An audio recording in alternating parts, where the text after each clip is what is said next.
if you can imagine that your health is a physical manifestation of everything that's going on in your head and in your heart, and that a lot of what we are creating within our bodies is something that we have more power over than we allow ourselves to see.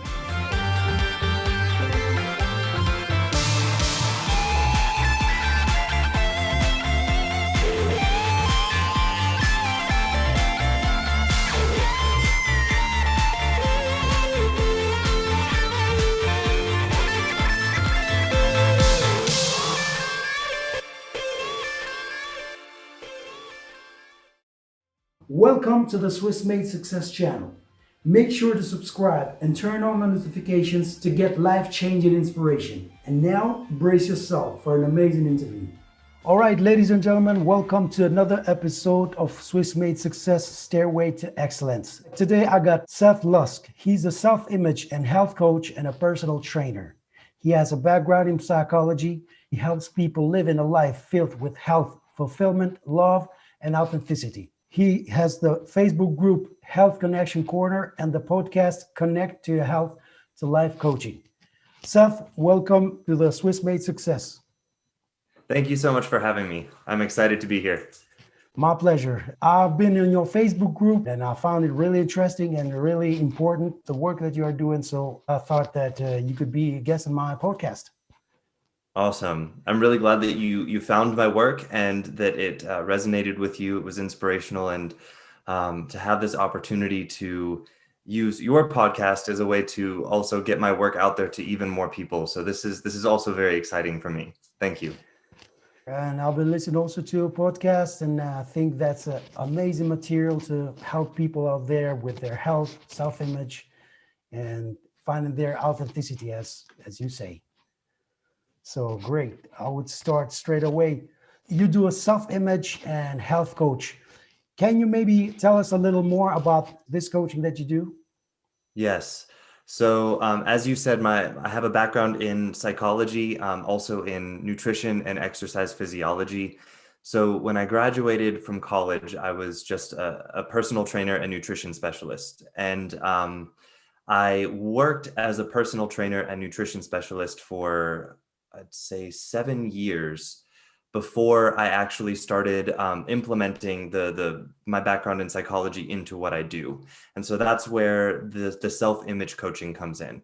So the health coaching sort of incorporates all of the psychology of that I learned along the way of life coaching and self-image coaching into how we apply it to our health. So basically, if you can imagine that your health is a physical manifestation of everything that's going on in your head and in your heart, and that a lot of what we are creating within our bodies is something that we have more power over than we allow ourselves to see. So in health coaching, what I do is I help people get back into the driver's seat of their life, of their health. And with self-image coaching, it's basically getting them to a space where they see that they are a worthy enough, powerful enough, and able enough person to get into the driver's seat of their life and do all of this. So with self-image, I teach people to look at themselves differently, to talk to themselves differently. And then with health coaching, I show them how all of this applies to how we show up in our lives with our physical health and as well as our emotional and mental health. That sounds great. So I'll listen to your podcast. There are some main things that stick to me. That one of them is like managing your thoughts, like managing your mind. Mm-hmm. And in relation to the health and our self-image, what kind of thoughts are stopping us and how can we solve that to have a better image and a better health? So for every person, the specific thoughts that holds them back can be very, very different. But there are some patterns that I notice, and a lot of them come from our childhood, things that we're taught at a young age about what we're allowed to believe about ourselves and what, when other people do things or say things to us, what we have to make it mean about ourselves. And it's these sort of thoughts that end up creating beliefs about how we approach our lives and the world, and then therefore limit us in what we think that we're actually capable of. Um, I hope that answers your question. I don't know if Yeah, if yeah. that brings more of a question to it or not, but Yeah, yeah, sure. It's many times these are the thoughts that our background, what we've been exposed to in our life. If we had like a good childhood, tough childhood, whatever. So this creates yes. our inner dialogue, right? Right. How we think we need to receive love and our worthiness of love. This is one of the biggest mindsets that I work with people on is how they attach their worthiness of acceptance and love to how they perceive other people perceiving them. So it's like a perception of a perception, and we attach our self-worth to this perception of a perception, and this limits us in so many different ways in what we think we can accomplish in our goals for our health and in just our life in general. Hmm. So how do you think can we change this inner dialogue in order to have a positive self-image and great health? So the coaching process that I bring people through is sort of a three-step process. I call it a three-step process because that's the simplest way to put it, but really it's very multifaceted. And the first and the second step kind of go together, and we go back and forth between the two before we can move on to the final step. So the first step that we take is creating self-awareness. And I say this is the first step because that's usually the way that we move into this kind of work. But the second step is also required for us to gain full self-awareness, which the second step is self-love.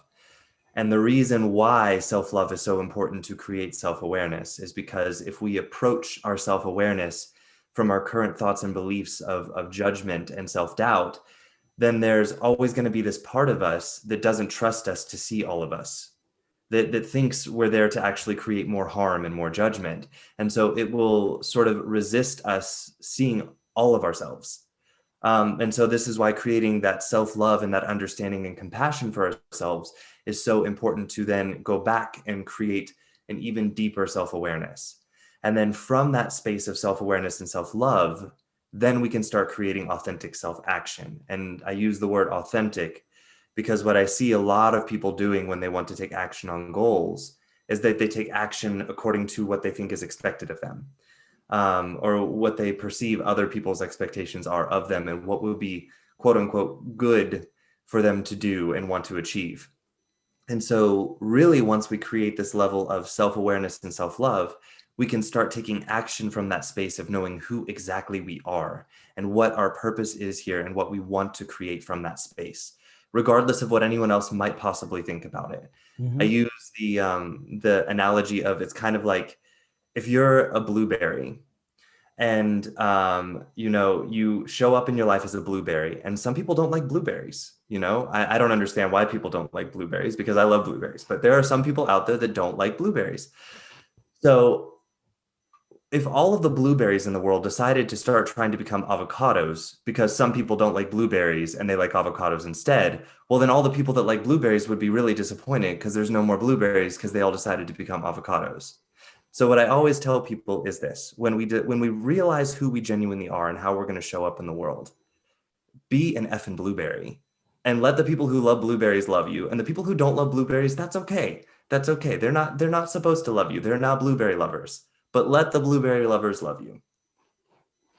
First step in your coaching system is like to create self-awareness. Hmm. So what could be some maybe smaller steps to create self-awareness of ourselves? How do we discover who we are in your So experience?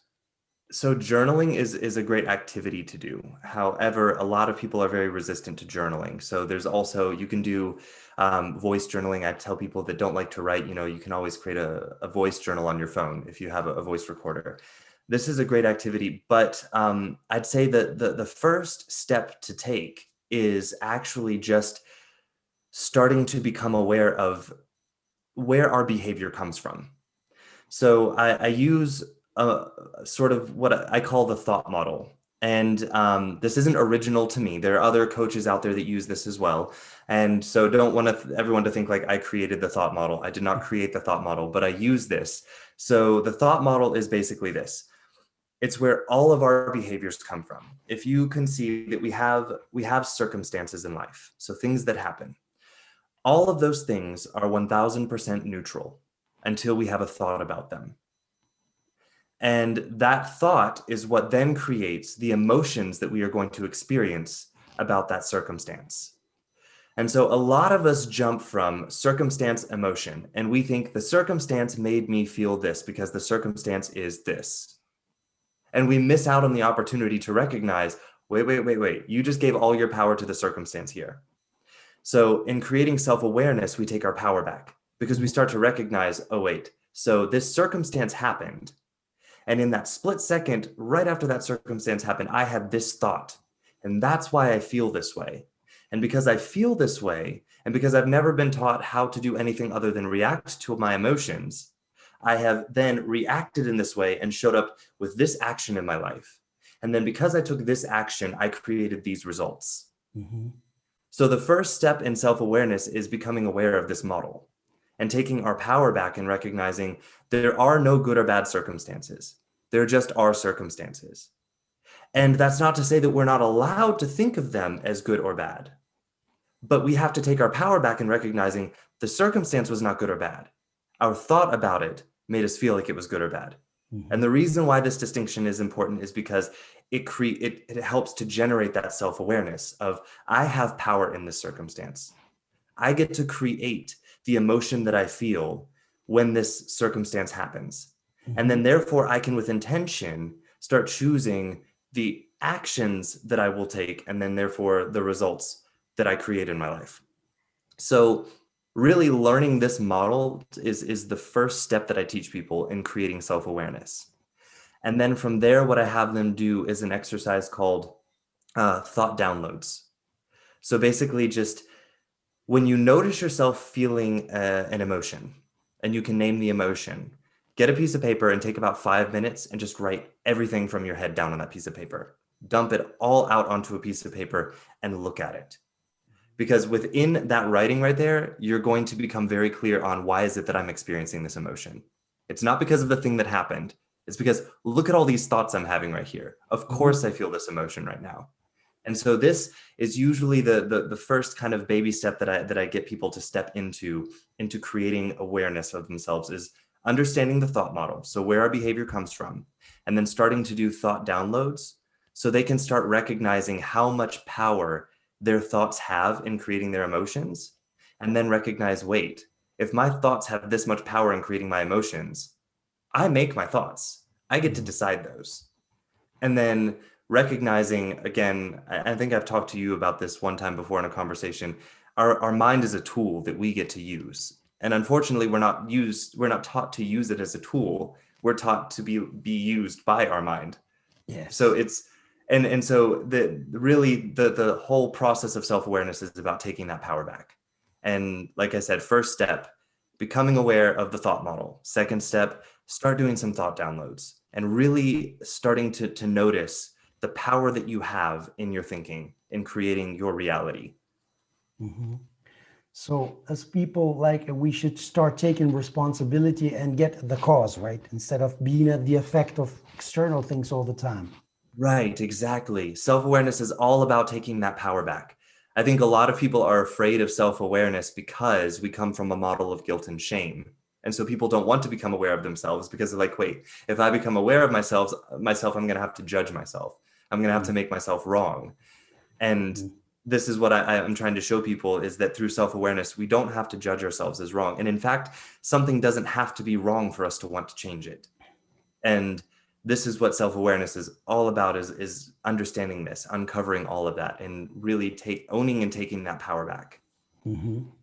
So talking about judgment, you have a phrase which you say it in many podcasts, and that is, you cannot hate yourself to health. Yes. Would you like to go a little deeper, unpack a little that phrase? Yes. So the reason that I say this goes back to my years in personal training and in being a nutrition specialist. And I got to this point of serious frustration because everyone was coming to me and they're like, hey, Seth, I want to lose this weight. I want to look this way. I want these muscles here. I want my body I want to be this size again. And it was always like, so what exercises do I need to do? How long do I need to exercise? And what foods do I need to eat to change all of this about me? And really what they were trying, and So of course, as a personal trainer and a nutrition specialist, without even considering the psychology background that I had, because we're taught as when you're trained as a personal trainer and as a nutrition specialist, it's all about the biology, which it does play a huge role in it. So I would, of course, give these people exercises and tell them what it is that they need to quote unquote be eating to get their goal. And it would inevitably end up that we would get to this point where I would feel this resistance. And it was like, we're not going past this point. And they would get frustrated and they would start to just like give up on themselves and then be like, you know what, screw it. Obviously, I'm just messed up and I'm never going to be able to achieve this. And then they give up. And then sometimes they give up permanently. Sometimes they would give up for a period of time and then come back and start over. And what I started noticing when I went into after my divorce, I started looking into life coaching and coaching myself. I started noticing the same patterns in myself in how I was showing up in my life that my clients were doing with their health. And that was the fact that I was judging myself as being broken and something being wrong with me, and that I needed to fix that in order to be happy with my life. And that until I could fix all of this stuff about me, I wasn't going to be quote unquote allowed to be happy with myself. Mm-hmm. And so I was like, wait, this is actually what my clients are telling me too. They're coming to me and they're saying what they want is six-pack abs. Yeah. They're saying that they want to lose weight and be this size again. But really what they're telling me is, I think I have to have this in order for me to love myself. So please help me get it so I'm allowed to love myself again. And so what I started recognizing is that that's actually what's causing them to get to this point of resistance and give up, is because they're fueling their desire for the change of, I have to hate myself enough and resist who I am enough and change all of that before I'm allowed to love me. And it's only once we start loving ourselves that we can finally take our power back and start to make the real changes that we want to make, and do it from that energy of the love that we think we can only get by making the changes first. Mm-hmm. So really, this energy of love and compassion that we want to have for ourselves, that we think we need to make the external changes in order to receive, we actually have to cultivate that first to then create the external change. Because without that cultivation of the love and compassion first, there's a part of you that's going to always resist you, because it's like, wait, no, I'm not broken and I'm not wrong. I'm your damn body and I'm doing the best I can to try and keep you alive and healthy here. You just keep doing all of these things over here that don't serve us because you think this is your only way. And the reason you don't recognize that is because you're not willing to love yourself enough to really look at what you're doing and own your power in the situation without judgment. Mm-hmm. So we are kind of disconnected, right? Yes, disconnected from the body and also from our own like intuitive knowing of what it is that our bodies actually need. And this idea that we're all supposed to look a certain way and that way is beautiful, that way is how you get loved. You have to be a certain weight, a certain size, and this whole comparing belief and that there's one way to be healthy for everybody it really does not serve us. Yeah, it's really like making even more sick this society, right? Like the standards. You gotta be this thin, you gotta be this tall, you gotta be this, right? Right. And I find it to also be a bit humorous that we don't recognize like these standards change all of the time. And why don't we recognize, wait, if the standards are changing all of the time, then there's obviously no real definition of what is sexy, what is beautiful, what is lovable. Really, we're just changing our minds about it all the time. So if everyone is changing their minds about it all the time, really all I need to do is make up my mind for myself of what I think beautiful and lovable is, and then be that. Be the effing blueberry, Yes. And let the blueberry lovers love you, because there are blueberry lovers out there. So if you're a blueberry, be a blueberry. That's one of the problems of society. Like we want to be liked, right? Yes, and as you say in one of your podcasts, it's like we are people pleasers. We want to please people. We want to be liked for not being blueberry. Like we would like Right, to show up, as you said before, like an avocado or an apple or I don't know what. right. And So if a blueberry tries to show up as an avocado, it gets so confusing to people, because then they're like, wait, what even are you? Then what people don't recognize is nobody is able to love you because you're not even showing up as you. So nobody knows who you are to even love you in the first place. So anybody who you think loves you, they love this pretend, maybe they love this pretend role that you're playing, but actually they're probably very confused about who you even are.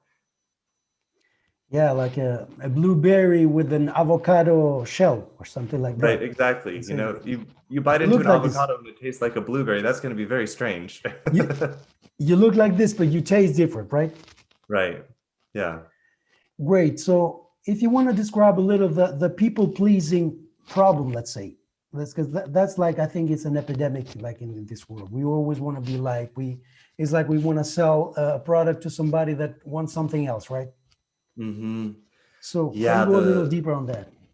the people-pleasing nature it's very complex.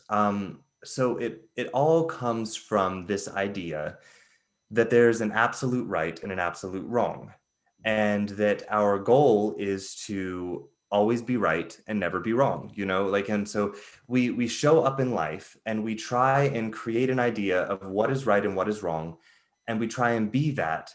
And then the moment that someone doesn't like it, because we believe in this idea of absolute right and wrong, then we're like, wait, maybe my definition of right and wrong is wrong, and so now I need to change my definition of right and wrong so that I can fit this person's model of right and wrong. And we basically become this very inconfident person that doesn't know who it is that we are, so that we can just show up as that person and let the people like us that are going to like us, and the people that aren't going to like us not like us.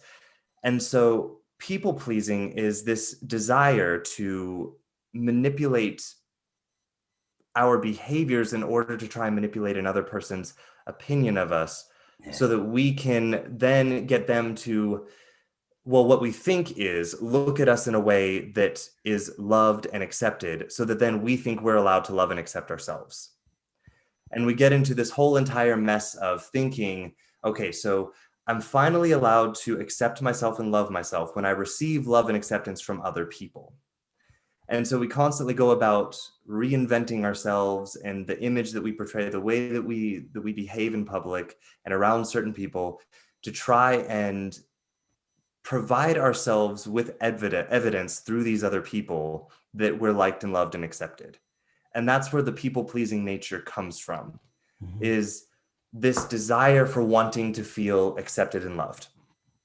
And really what's interesting about this is that even if you go about getting certain people to say I love you and you're accepted, if your self-image is so low and your self-confidence is so low, what a lot of people don't even realize is that even when people are trying to tell them I love you and I accept you, you don't hear it, because you're not willing to give that to yourself first. So it doesn't matter how often other people say it to you, until you accept yourself and love yourself, you'll never hear it from other people.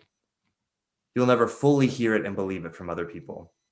Um, and so, yeah, this is really sort of the base of where the people-pleasing nature comes out of, is that we think we have to get other people to say that they love us and accept us in order for us to love and accept ourselves. And that's really the whole nature of it. And as the way you say it, and what I've been seeing, like also with my own self, I've been working on myself for years. And that sounds like a lot of layers and a lot of energy to invest in, right? So In long people term pleasing, is, yes. yeah, it's counterproductive because you're so focused on being liked that you forget who you are, right? Right. And not just forget who you are, but you end up doing things at the expense of yourself. You know, these people pleasers, they end up doing these tasks, jobs, taking on things that they don't even genuinely want to do, but they feel like they have to do it in order to get their self-worth and their value from these other people. And so they end up like working themselves to death on and putting their energy into things that are not even authentically theirs. They're not aligned with their purpose and who they are. And so they constantly feel drained and unliked. And so then they show up in life because of this model, and they keep trying to get other people to like them. And then they wonder why they feel depressed and anxious and tired all of the time. And the problem is many times these people don't get pleased, even if we do the stuff.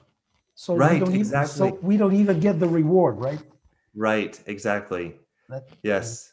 that's another problem. All Yeah, right, go ahead. it's Sorry. it's an interesting dilemma to have is you think that your acceptance and your lovability comes from other people accepting and liking what you do. So you do all of the things that you think this other person is going to like, and then what you don't realize is that it's still out of your control as to whether or not this person is going to accept you or like you because of that action. Yes, this happens all the time in relationships, and in the beginning that we people want to show up for somebody to be at that standard instead of being Mhm. authentic, being free, and letting go. So that's a really good one. I advise to all the listeners to get to your podcast, and the podcast once again. And it's Connect Your Health to Your Life Coaching from Connect Seth your health Lusk. to life coaching. Yes. Exactly. So listen to this podcast when you talk about the people pleasing thing. You go even more deeper. All right. So go into to your system, right? The first thing you create is self-awareness. Hmm. And you were describing before that to create self-awareness is first taking that power back and Hmm. taking responsibility. And the other Yes. one is to create the awareness is like downloading the thoughts, right? Yes, that's one of the first exercises that I have people doing is thought downloads. So really, it's also interesting because we allow our minds to use us versus using our minds as a tool. A lot of times we identify with our thinking and our thoughts so much that it's like they happen so fast and we're so close to them that we can't recognize them. And so, just simply by putting these thoughts down on a piece of paper and getting that objective space of being able to look at them on paper, you become a little bit more removed from the thoughts and Mhm. you can get a clearer picture of, oh, yeah, now it makes sense why I was feeling angry just then. I mean, Mhm. obviously, if I was thinking this mess of thoughts that I'm now seeing on the piece of paper, I think anyone would feel angry if they were thinking that. That's right. So the next step would be self-love. Yes.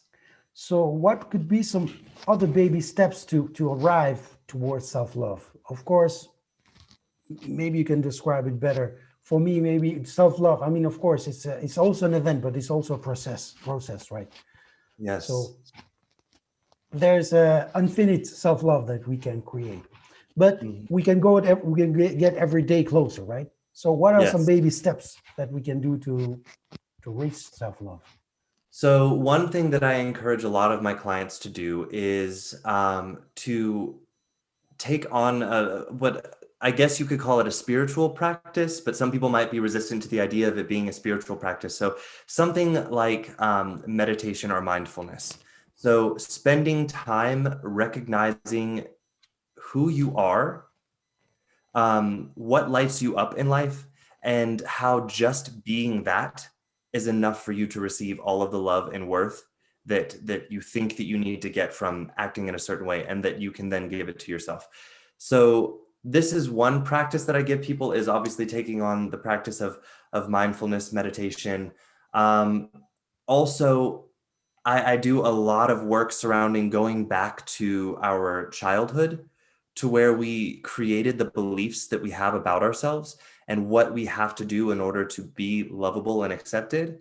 And I have people go into these thoughts and beliefs, or these circumstances in their life, situations in their life, and create sort of a timeline of where their beliefs about themselves and their values came from based on the things that they experienced as a child and a young adult.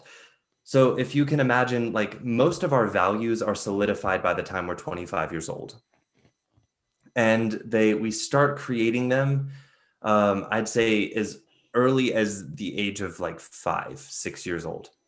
So for a lot of people, I have them go through this activity where they go back and they do a timeline between the ages of 5 and 25, and they write out all of these huge significant events that have occurred that they can remember.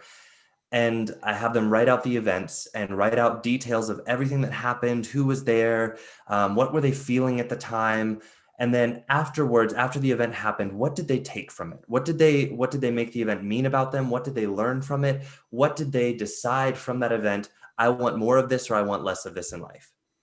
And then in doing that, what they end up creating for themselves is actually a values list, a list of their core values, the things that they truly believe in.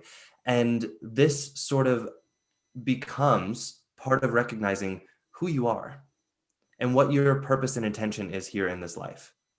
And so, for instance, for me, growing up as a gay kid in a very conservative Christian home, there was a period of time in which there was a lot of emotional abuse going on because my Christian family didn't really know how to deal with having a gay kid in their home.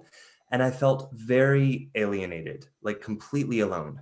And like there was something so wrong with me that nobody could understand me or connect with me. And so one of my core values is connectedness because I recognized how important it is for me in this life to create more connectedness for people and for people to recognize that you don't have to earn that. You are connected no matter what, and you're worthy of that connection no matter what. And this comes from the fact that I experienced this growing up as a kid in this home. I made that mean something about me. And I recognize that now as an adult. My suffering and my feeling of alienation when I was a kid came from the belief that there was something wrong with me because my family didn't know how to accept me. As an adult, I can now see, that was an illusion that I bought into. There was nothing wrong with me. And there was also nothing wrong with my family. My family just didn't know any other way to handle this. And I didn't know any other way to interpret it. And so then I take my power back and recognize in that experience, I allowed myself to believe that there was something so wrong with me that I was completely disconnected from other people. And I don't want anyone else to believe that about themselves. So who I am, part of who I am is a light for connectedness. And I recognize that about myself and I have confidence in that as myself. And I love that about me. And I can show up as that part, that essence of me in life and try and create more of that in the world. And by me knowing that, that creates more self-love in me as well, because I know that I'm here for a purpose of creating more love and connectedness within humans. So this is That's one great. activity in which I help people cultivate more self-love, is recognizing that these people have these beautiful values and these beautiful purposes in life that they're here to accomplish, and they're just afraid to believe in themselves, that they're actually here to do that they're worthy of doing it, and that they can do it. Mhm. So, steps to self-love, if I got it right, is to find some mindfulness activity or spiritual practice or whatever you want to call it, right? Yes. And another one is going and maybe that's how it sounds to me. Is like a scanning, like you go in the past and you scan your past. What kind of experiences shaped you in the past, Yes. and what kind of beliefs and thoughts you created after those experiences happened. Right. Where did you start believing in the idea that you had to earn your worth and your love? What events in your life at what point in time did you stop feeling safe, stop feeling love, and stop feeling connected? And really look at those events and recognize, like, now as an adult, you have the ability to take your power back. You can go back and talk to that kid, that child Mhm. version of you, and recognize all that child wanted was to feel love and connected. And at that moment in time, and they wanted to feel safe. And at that moment in time, they didn't feel those things.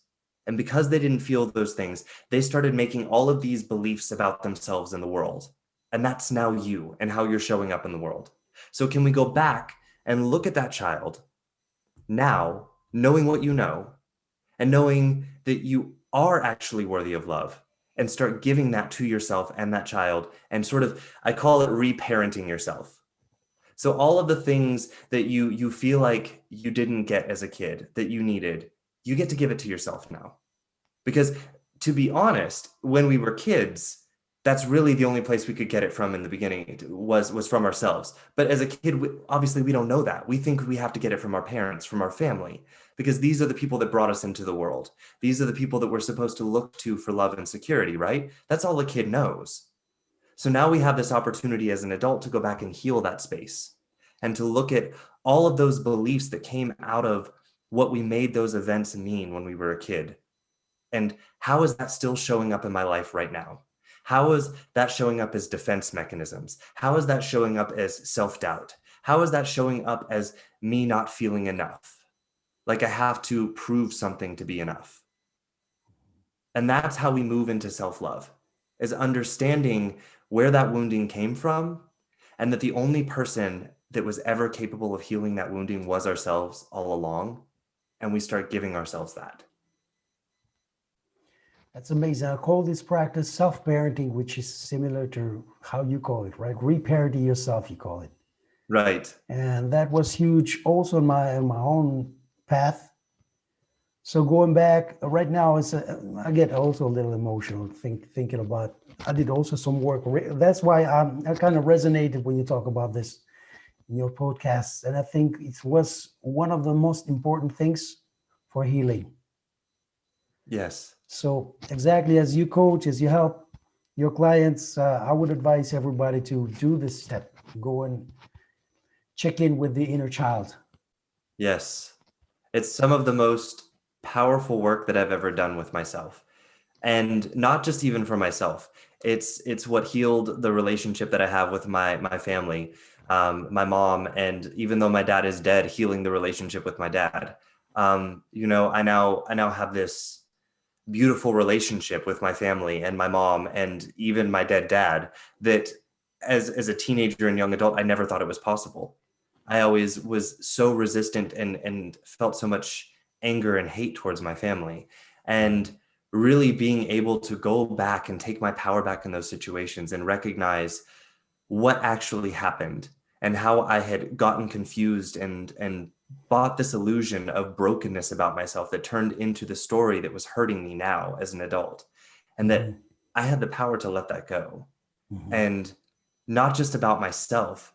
It was really the power of recognizing that I could forgive myself for going through that and believing those things about myself was what opened the door for me to be able to look at my dad and my mom Mm-hmm. and see also that they were just people doing the best that they could and really So, heal those relationships. and it's almost like going back and changing the past, actually. Yes, it's like rewriting the story because when you recognize it was all a story to begin with, and Yes. I wrote the story then, I can rewrite it now. That is amazing work. That's amazing work. So, first step, self-awareness. Second step, self-love. So, start loving yourself. So, solve the childhood traumas and everything that brought you into this stage. And the third step, if I'm correct, is authentic self-action. Can you unpack a little this for us? Yeah, so basically, authentic self action kind of starts to happen on its own once you have the self awareness and the self love. It's really going back through that self awareness and self love and finding your genuine wants, your genuine values in life, and then starting to decide the the essence and the form of the things you want to create in your life, and then creating sort of like a plan of action of how to create those in your life. And this starts to this is maybe a little bit too much to get into in this podcast, but I want to mention it. This is Sure. where we start creating our powerful reasons why and our toward energy versus our away from energy, and starting to use what I call our future self as a model of who to go to and talk to and look to for what am I doing now? Because that's the person that I am.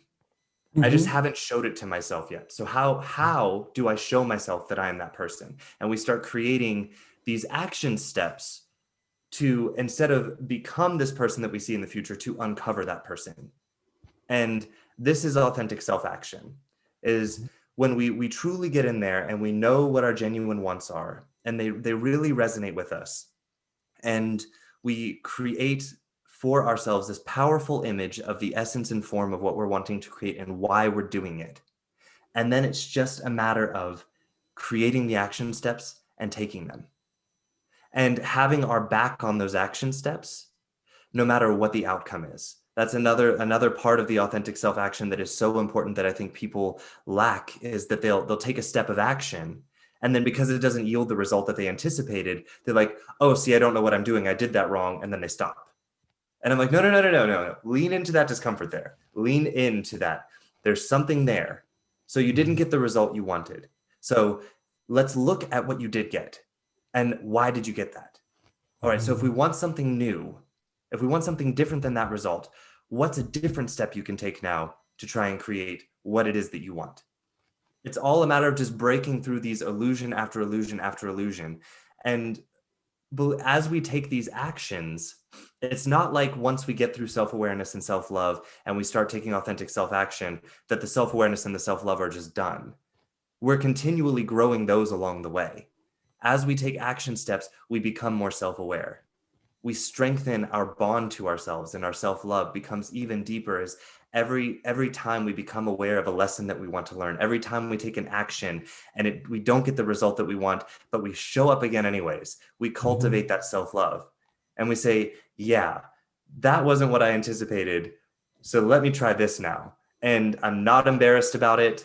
And I learned that this is one way that I don't have to try again, you know? And this is authentic self-action. So, if I get it right, one of the steps is also being persistent, right? If not in the first non-success or in the first failure, we give up and then we don't pursue our own authentic self, as you call it. Right. And I actually encourage my clients to let go of the word failure, because failure only occurs once we give up. And I don't know about you, but I might try a million different things and they might not give me the results that I want, but I'm not giving up. I'm going to try again. So I've never failed. I've never failed. I've learned 1,000 different things that don't work to get me the results that I don't want. Exactly. So let's don't call it failure. Let's call it like a difficulty or something didn't It's work an this time. opportunity. Yeah. An opportunity to learn, or a challenge. Exactly. So persistence is part of this self-authentic action, right? Yes. Awesome. Really great. So we got the whole system. So this is a huge amount of value for whoever is listening to this podcast. And if you want to check out personal, then maybe you can contact Seth so you can have a tailor-made coaching on this system. Yes, I would say, if you start trying to implement these small actions, these small steps that I've given you in this podcast, that's already a great thing to begin in your life. But what I want to encourage people to do is, this is not a journey that you have to do on your own. And this is actually made a post about this a couple of weeks ago on my social media, that if you had done all of the physical training and had all of the physical attributes to be physically capable of climbing Mount Everest, and you had all of the proper gear that was necessary to climb Mount Everest, your first time trying to climb Mount Everest, you would not do it alone, because they have guides for that. And because it's dangerous, because there are so many different things that could happen on the way that could cause you to get distracted, get lost. And if you get lost on Mount Everest, you're going to die, Now, I'm not going to say, like, if you go about this coaching journey on your own that you're going to die, but I mean, I'm just saying it's very similar. This is the path to self-awareness, self-love, and authentic self-action can be so tricky for a lot of people, because we are so much in our thinking and our mind that sometimes it's hard to get that distance enough to be able to see it with objectivity. So I always encourage people, if this sounds like the work you want to do, hire a coach. It doesn't have to be me. I would love for it to be me, and I'm totally here to help anyone willing, but hire a coach, because these coaches are here because they've done this before. They know the obstacles to look out for. They can see that you're about to run into an obstacle before you even run into it. And they're there and ready for you to come back with all of the stories that are going to be the reason why you need to give up. And they're there to prop you back up and say, all right, we're ready to take a next step. And so if you can imagine, these coaches are kind of like these guides that help people get up to Mount Everest. And so I always encourage people, you have every tool, every power, everything that you need to be able to make this journey, but you don't have to do it by yourself. And I don't recommend that you try to. So it's okay to get help because many people, maybe their pride, maybe because they don't know that it exists, they don't even ask for help. Right. I think we put a huge stigma around getting help for our mental health, or for not so much our physical health. I think people are very willing to go to a doctor and get medicine for something, but they're very unwilling to look at how, with their mental health, they're creating their physical health. We have a lot of stigma in the 20th and 21st century surrounding mental illness. And we think that it's something that weak people have, that some people that have something wrong with them have. And what we don't recognize is that, or like even addictions, there's the stigma around the word addiction. And what I try and encourage people to see is that everyone around you is struggling with some sort of mental illness or addiction. They're just not willing to see it and show up and say, hey, I'm struggling with this and I would like to shift it. So I want to start getting people comfortable with saying, hey, this is hard for me. And I want to make a shift here, and reach out for help. It doesn't mean that there's something wrong with you, that you want to work on this and you want help. Yes, totally agree. Because yeah, until maybe now it's starting to open a little bit. But I think somebody who asks for help is not like something to be ashamed of. Instead, it's something smart. Yes. Because like everybody needs a mechanical from time to time, right? Right. Right. And Exactly. I think we don't look enough at our feelings, our emotions, and our emotional health, and how important this is to be the very base of everything else in our life. And we kind of brush over that, and we almost get embarrassed to talk about our feelings and talk about the feelings that we're struggling with and how do we handle emotion. I really, actually, me and my husband were just talking about this last night. Why is it that we don't teach kids in school about emotional health and how their feelings and the thoughts that they have creating these feelings are the most important thing to understand before we even learning math, science, all of that. If we don't get this down first, all of that is inconsequential. 200%. And listen to your podcast. I found another thing really interesting when you talk about the mind as a tool. And you Yes. use the analogy of the hammer and the home building. Can you explain a little of that?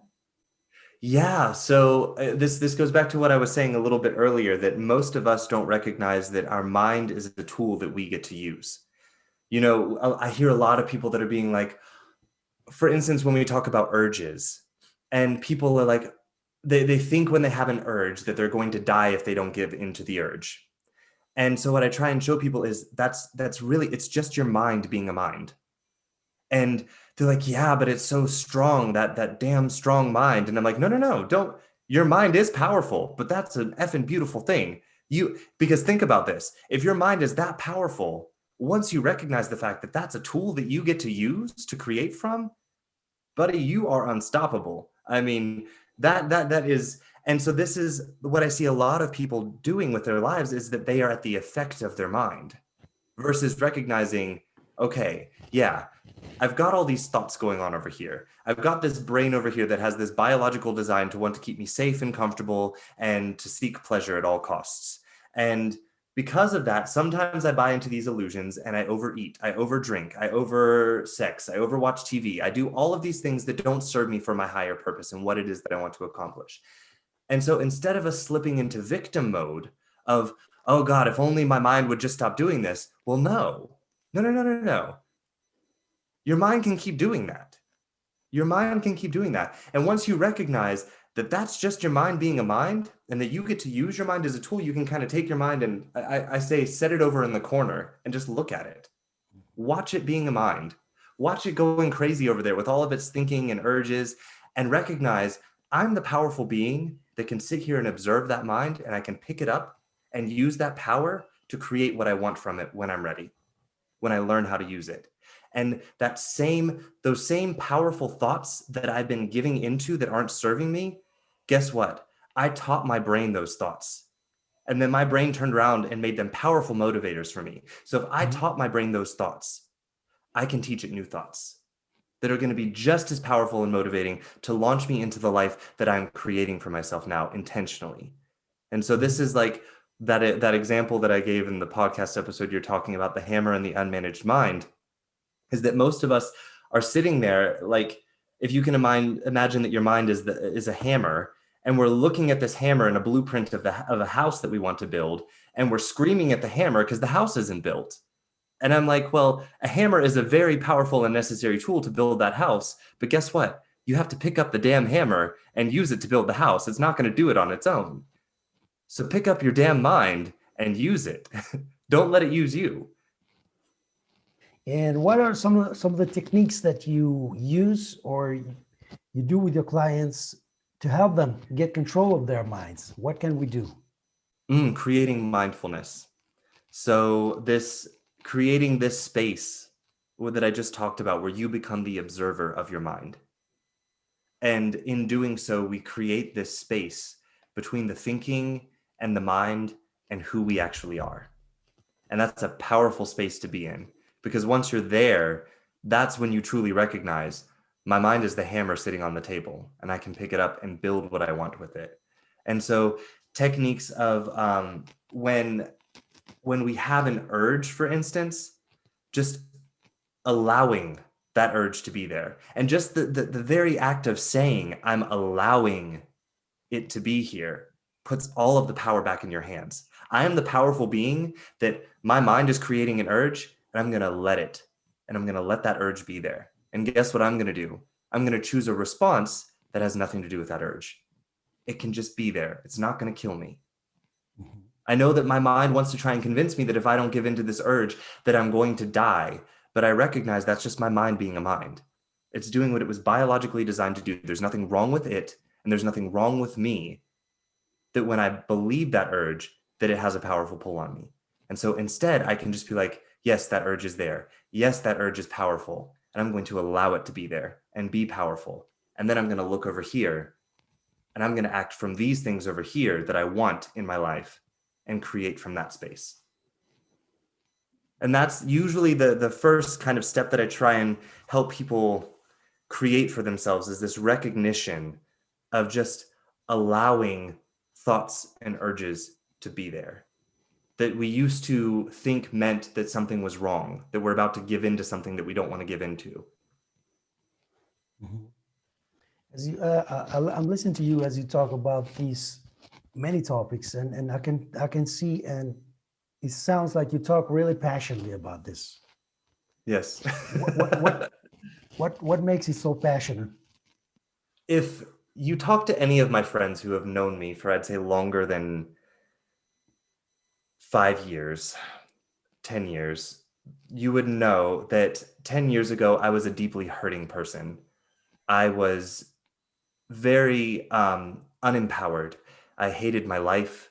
I hated everything that was going on around me. I resisted so much about myself and my life, and didn't believe that I was ever going to be loved, and that anyone. And I was just a deeply hurting person who kept showing up in my life with hurt and hurting other people, because I thought if I could hurt other people more than me, that somehow I'd feel better. And when I finally came to that space of recognizing that I was creating all of that for myself, and being able to look at that the depth of that pain that I was in and how much it hurt, and to see the space between what that felt like and what I'm able to create for myself now, I can't help but be passionate to want to help other people come out of that and recognize their power and what they can create for themselves. Because I'm sorry, I'm getting a little bit emotional here. When I see a hurting person, I can relate to that feeling on a very deep level. And I hate seeing other people in that space. And not just being in that space, but feeling like there's not an option to come out of it. And that they have no power to come out of it, that they just have to wait for someone to come along and, excuse me for 1 second, that they have to wait for someone to come along and save them. And so I feel very passionate about giving people their power back and showing them, you don't need anyone to save you. You've got everything you need to do it for yourself. So that's where that passion comes from. I appreciate that, Seth. Thanks for sharing also these emotions with us. You're very welcome. I tend to get quite emotional. I'm a very as you said, passionate person. So I'm willing to experience all of my emotions. Well, looks that you do that from the bottom of your heart. So whoever is your client, then is sure that's going to get 200% of you. Oh, That's my absolutely. I offer perception. I offer as much compassion as I possibly can to anyone that works with me or even isn't working with me. Compassion is one of my core values as well. So I think that's what also makes me so passionate in my work is my level of compassion for people. Sounds amazing. So now, where people can find you if they want to get your services and if they want to get to know you better. Yes, so I'm on Instagram and Facebook. Of course, you can find me there. But if you want to start working with me, your best space to start would be to go to my website, which is really a simple website. It's www.slch.ch. SL for Seth Lusk, CH for Connect Your Health, and then .ch because it's a Swiss website. So it's not .com for anyone on here from any American countries or around the world. It's a .ch website, slch.ch. Once you are there, you actually have two options. You can either just book a discovery call. There's a link at the top of the website where you can click the discovery call link, and from there you can book your free discovery call. Or you can look at coaching with Seth, and it'll give you a little bit more information about coaching with me. And then at the bottom of that page is also a link to book your free discovery call. And a discovery call is completely no obligation. It's getting on a call with me. Usually it's about 30 minutes. And I'm just going to ask you all of these questions and get really clear on what it is, what's the pain point, what are you struggling with, what are you suffering with right now in your life, and what changes it that you are wanting to make in your life. And I'm going to get really clear on that goal and what's hurting about it for you. And then tell you, first of all, whether or not I think I'm a good fit as a coach for you, if I think I can help you, and then maybe a little bit of how. And then we're going to talk about, hey, this, I think I can help you. So let's talk about the logistics here. How much money are we talking? How much time commitment are we talking about? And we go from there. And if it's something that you want help on that I'm like, hey, this isn't really my zone of genius, but I know another coach that this is their zone of genius, I might refer you to someone else who's more experienced in the area that you're wanting help with. So yeah, that's what that discovery call is for. There's no obligation. It's really just me being able to get clear on what it is that you're wanting help with so that I can see whether or not my coaching style and how I'm going to work with you is a good fit. And I want to remind everybody, there's a lot of free stuff from Seth online in his podcast, in his Facebook group. So that's also great to get also to know you better, right? Yes, if you aren't quite ready to book a discovery call with me, finding me on Instagram, finding me on Facebook is a great way for you to get to know a little bit more about the work that I do, the kinds of things that I help people with. I think you can also see a lot of my personality that comes out in my posts and how I talk to people. So you can sort of get an experience ahead of time of how I'm going to work with you as a coach. And yeah, and then from there, spend a little bit of time with my material and the free stuff that I offer and make a decision whether or not you think it's worth making a discovery call with me. Awesome. So before we wrap it up, what would be the last advice you would give to your 20-year-old self or to somebody who's 20 years old who's struggling? The best piece of advice that I could give anybody is stop doubting yourself. That's probably the number one biggest piece of advice that I would give anybody is to stop doubting yourself. Stop doubting that you're good.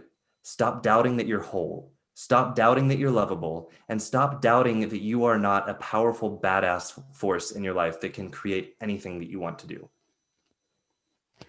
Okay, Seth, I want to thank you one more time for being a guest in my podcast, Swiss Made Success, Stairway to Excellence. And whoever wants to reach their excellence in their life, please contact Seth. Thank you very much, and I'll see you next episode. Thank you. Please write down in the comments below what was your biggest takeaway from this interview. And if you're working on yourself, on your self-esteem, on your inner confidence, on your social skills, on your video presence, I offer one-to-one coaching and consulting sessions. Go on my Facebook page and write me a message or send me an email at eridmusic@gmail.com. And on Facebook, on my page Erid, on the review session, you can see what people say about my coaching. Jerry says, Erid is a nice and reliable person with great people skills. I definitely recommend him as a coach. Or Brett says, I was trying to improve my confidence and Erid helped me with this. He helped me to see that I have already achieved many things. I found Erid to be friendly, supportive, and encouraging. Thank you, Erid, for your time and your guidance. All the best, Brett, Australia.